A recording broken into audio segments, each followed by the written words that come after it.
우리가 세상을 살아가면서 여러 종류의 기쁨이 있습니다. 사랑하는 종도 여러분, 기쁨이 많으시기를 축복합니다. 그런데 기쁨 중에요, 먹는 기쁨도 있고 또 성취되는 기쁨도 있지만, 오늘 본문처럼 하나님께 회개하고 죄 사함을 받고 또 용서에 대한 영적인 기쁨이 있습니다. 저는 이런 기쁨이 여러분 가운데 늘 있으시기를 주의 이름으로 축복합니다. 우리가 살아가다 보면 실수하기도 하고 또 허물있기도 하고 또 죄를 짓기도 해요. 그런데 어느 사람이 나는 당신 절대 용서할 수 없어, 내 눈에 피눈물이 나고 죽어도 용서 못해, 그렇게 계속 그렇게 용서를 하지 않는다 그러면 얼마나 마음이 불편할까요? 분명 내가 잘못했고 내가 그 사람한테 용서를 받아야 내가 자유함도 있고 내가 마음이 편하겠는데, 나는 죽어도 당신 용서 못해 그러면 이게 참 불편하잖아요.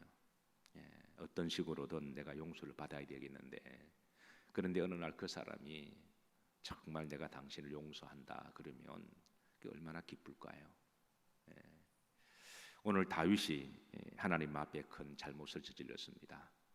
하나님 앞에 비두의 회개를 했습니다. 철저히 눈물로 회개를 했고 진정성 있게 하나님께 용서를 구했습니다. 근데 사실 하나님이 나 너 용서 못해 이러면 어떡할까요? 이거 정말 심각한 문제입니다. 마치 비유가 조금 그렇습니다만은 마귀가 그렇잖아요. 마귀가 우리 죄 지은 것을 너 용서 못해, 죄상은 사망하니까 너 죽어, 내 죽는 거로 끝이 아니라 너 지옥 가야 돼, 악귀처럼 지옥까지 함께 죽자, 이렇게 하면 이거 정말 이건 저주받은 영혼이죠. 마귀가 그렇다는 거죠. 그런데 하나님이 우리의 진정한 회개를 들으시고 눈물 보시고 그래 내가 너를 용서한다. 여러분, 이건 복음이고 기쁨이고 축복입니다.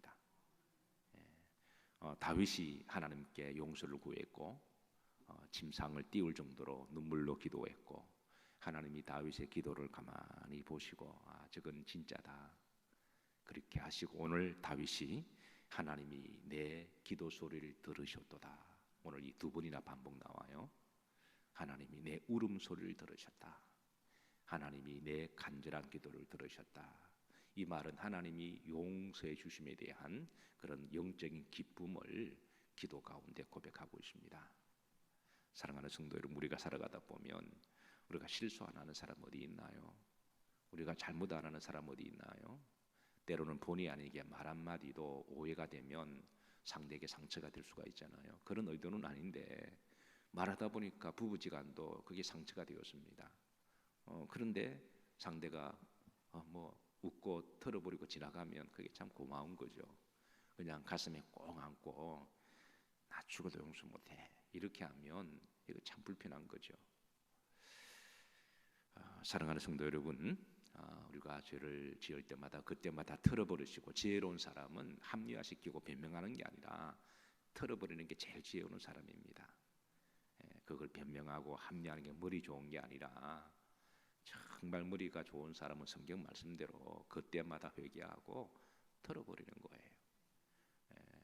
그렇게 해서 용서받으시고 자유하시고, 또 반면에 누군가가 여러분들에게 용서를 구하면 쿨하게 예수님의 이름으로 용서해 주시고 털어버리시기를 주의 이름으로 축복합니다.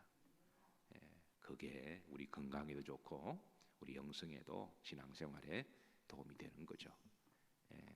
자, 보십시오. 오늘 이 다윗의 8절에 구름들어 보시면 여호와께서 내 울음소리를 마으셨도다. 과거입니까 현재입니까? 과거죠. 죽기 살기로 기도했고 하나님은 들으셨다. 그 다음 9절 보시면 여호와께서 내 간구를 마셨다, 들으셨다. 내 간구, 간절히 구하는, 그러니까 눈물의 기도 들으셨고 간절히 구하는 기도를 들으셨다. 여러분, 우리가 기도할 때마다 진정성 있게 기도하시기를 주의 이름으로 부탁합니다. 물론 우리가 너무 피곤하고 고단할 때는 그냥 뭐 어느 날은 가끔은 하나님 아시죠 하고 지나갈 때가 있습니다만은, 그런 매번 기도할 때마다 그렇게 하면 그건 우리가 하나님에 대한 예우가 아니잖아요. 예. 자, 그리고 다시 8절에 보십시다. 악을 행하는 너희는 다 나를 뭐 해라? 떠나라. 이 말은 이제 다윗은 다시는 과거에 지었던 죄를 반복하면서 짓지 않겠다고 하는 자기 선언적 고백입니다. 비두의 구약의 히브리인들의 회개 기도 중에 비두의 과정이 있다고 말씀드렸습니다. 그 비두의 과정의 회개 기도가 다 끝나면 마지막의 단계 회개에 합당한 무엇을 맺고 열매를 맺고, 오늘 어느 성도님이 기도 제목 중에 하나님 회개에 합당한 열매를 맺을 수 있도록 성령 충만 받게 하옵소서 이렇게 기도 제목 올렸는데, 성경적인 기도입니다. 우리가 하나님 앞에 회개했고 용서를 받았다면 다시는 그런 죄를 반복하지 않도록 합당한 열매를 맺으려고 애를 써야지, 또 비슷한 죄를 너무 자연스럽게 범하고 또 용서해 주겠지 그러면 하나님의 구속의 용서를 우리는 너무 쉽게 여기는 거잖아요. 그래서 우리가 합당한 열매를 맺을 수 있도록 다시는 반복하지 않도록 몸부림치다 보면 수록 본의 아니게 또 반복하더라도 그때도 또 몸부림치다 보면 어느 세월 지나면 이길 수 있는 영적인 면역을 하나님이 주십니다. 예, 그래서 다윗이 밧세바 문제로 호되게 하나님 앞에 야단 맞고 철저히 회개하고, 그리고 오늘 8절처럼 악을 행하는 너희는, 이거 자기 선언적인 고백입니다. 내가 이제는 다시는 그런 엄란한 짓을 하지 않겠습니다. 그리고 실제로 다윗은 그렇게 했습니다. 나이가 들면 몸의 온도가 자꾸 떨어지잖아요. 그래서 여러분, 저는 이제 성도들 중에 목사님 나는 몸에 열이 많아요 그러면 이제 그게 때로는 좋은 것일 수가 있습니다. 열이 많다고 하는 거는 오래 사실 수 있는 가능성이 많은 거예요. 건강하시다는 겁니다. 그래서 이 다윗이 나이가 들어서 몸에 이게 추워지니까 다윗의 신하들이 건강에 허약해지니까 아리따운 처녀를 다윗에게 침실에 넣어서 이렇게 안아서 잠을 잘 수 있도록 그렇게 배려를 한 거예요. 근데 다윗은 아니다. 그걸 과감하게 거절을 하죠. 뭐 옛날에는 그건 죄도 아니었거든요. 근데 하나님 앞에 볼 때 그거는 자기가 안 하기로 자기 선언적 고백을 했으니까, 그래서 회개에 합당한 열매, 우리 회개한 사람들이 또 반드시 복음으로 또 열매를 맺어야 할 그런 열매들입니다. 자, 9절입니다. 여기 보시면 중반절에 내 기도를 들으셨다 과거형인데요. 흐름절에 보시면 내 기도를 받으리로다 받으시리로다. 이거는 미래형입니다. 이게 이제 기도하는 자의 이게 기쁨입니다. 응답 받았기 때문에 더 이상 기도하지 않는다 이게 아니라, 어떤 사람 응답 받고 이제 땡치는 사람이 있거든요. 자기 다 이뤘다는 거죠. 근데 응답을 받은 목적은 하나님이 주신 사명 감당하기 위한 것이지 응답 자체가 나한테 목적이 되어서는 안 됩니다. 아멘이십니까? 그래서 이제 목사니까 제게 기도 부탁을 많이 받잖아요. 그러면 이제 목사가 기도합니다. 기도하면서 또 제가 본인도 기도를 해야 되잖아요. 본인 기도가 더 중요하니까, 그래서 본인에게도 같이 기도하십시다 그러면서, 근데 하나님이 우리 기도를 들어주셔야 될 명분이 있어야 되잖아요.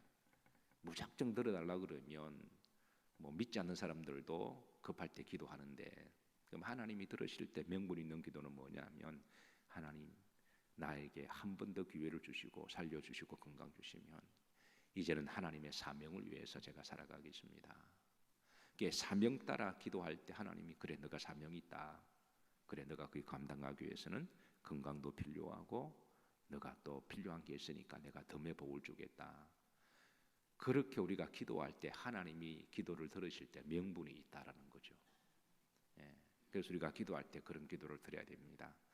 성경에는 구약에 보면 서원 기도를 하라 그랬거든요. 이게 이제 일종의 서원 기도 같은 거예요.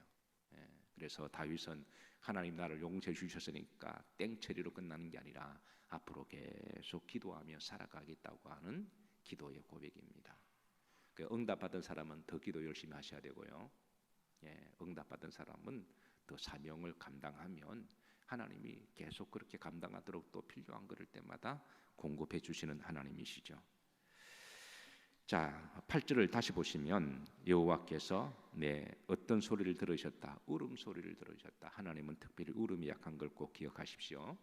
히스기야 왕이 울면서 기도할 때 하나님 15년 더 연장을 해 주셨고, 한나가 울면서 기도할 때 하나님은 사무엘을 주셨습니다. 그런데 가끔 마켓에 가면 1+1 있잖아요. 하나 삼 하나 공짜. 근데 한나에는 1+5입니다. 나중에 사무엘을 하나님께 드렸더니 약속한 대로 하나님이 5명의 자식을 더 주셨습니다. 눈물의 기도는 하나님께서 우리에게 생명을 더 연장시켜 주시기도 하시고, 눈물의 기도는 불임의 문도 열게 하시고 자식의 복도 주십니다. 저들은 TV를 잘 보지 않습니다.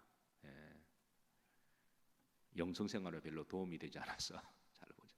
그런데 또 세상을 알고 기도를 해야 되니까 가끔 뉴스를 또 봐야 됩니다. 세상을 돌아가도록 안테나를 주신 거는 그 기도하라게 하신 거니까.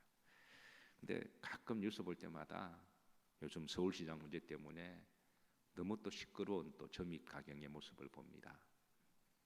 개인적으로 안타까운 마음 드는 거는 그분이 실수와 잘못했을 때 회개하는 법을 알았더라면 얼마나 좋았을까. 그러니까 용서에 대한 이 자유함과 용서를 알지 못하니까 스스로 용서를 못하는 거예요. 그러니까 극단적인 선택을 하는 거거든요. 그렇다고 그분이 한 행위가 옳다 그런 것은 아니라, 아무리 똑똑해도 여러분 복음 알지 못하면 소용없습니다. 자기 똑똑함 속에 살아가다가 언젠가는 덫에 탁 걸려버리거든요. 아무리 똑똑해도 그 지옥과 무슨 소용이 있습니까? 그래서 우리가 예수님을 믿는 게 얼마나 축복인지 우리가 날마다 감사해야 됩니다. 용서할 수가 있고 용서받을 수가 있고 자유할 수가 있고 평안할 수가 있고, 마음속에 이렇게 당당함이 있는 것, 이게 얼마나 큰 복입니까?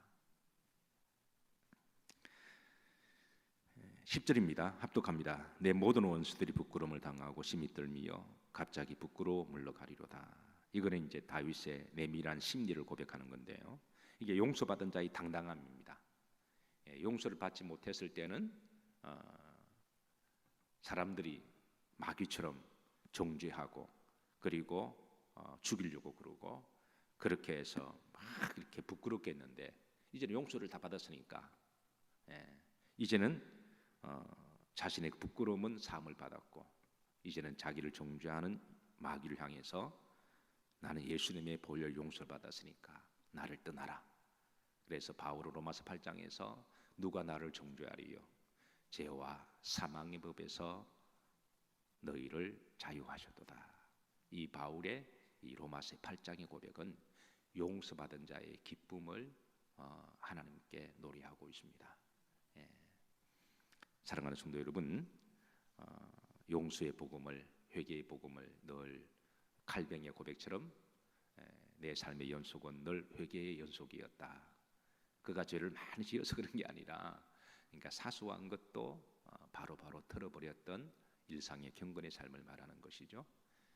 그래 털어버리시고 또 주변의 혹 여러분들에게 실수하고 잘못하고 용서를 구하면 가슴에 꼭 담아두지 마시고 그것도 그냥 이 또한 지나가리라 그러시면서 예수님 마음으로 넉넉하게, 그 인간도 불쌍한 인간이니까 가까이 있는 사람을 용서하시고 털어버리시고 용서해 주시고 용서함 받으시고 그리고 당당하시고 오늘도 평안하시고 성령 충만하시고 회개에 합당한 열매를 맺으시는 하루가 되시기를 주의 이름으로 축복합니다. 기도합니다. 하나님, 우리에게 복음을 주셔서 감사를 드립니다. 날마다 털어버리시고 자유하게 하시고 평안하게 하시고 당당하게 하옵소서. 또 혹이라도 우리가 용서해야 될 사람이 있으면 예수님의 이름으로 쿨하게 용서하게 하옵시고, 또 우리가 누구에게 용서를 구할 일이 있으면 겸손히 진정 있게 사고하고 또 용서를 받게 하옵소서. 예수님 이름 받들어 축복하며 기도하옵나이다. 아멘. 우리 찬양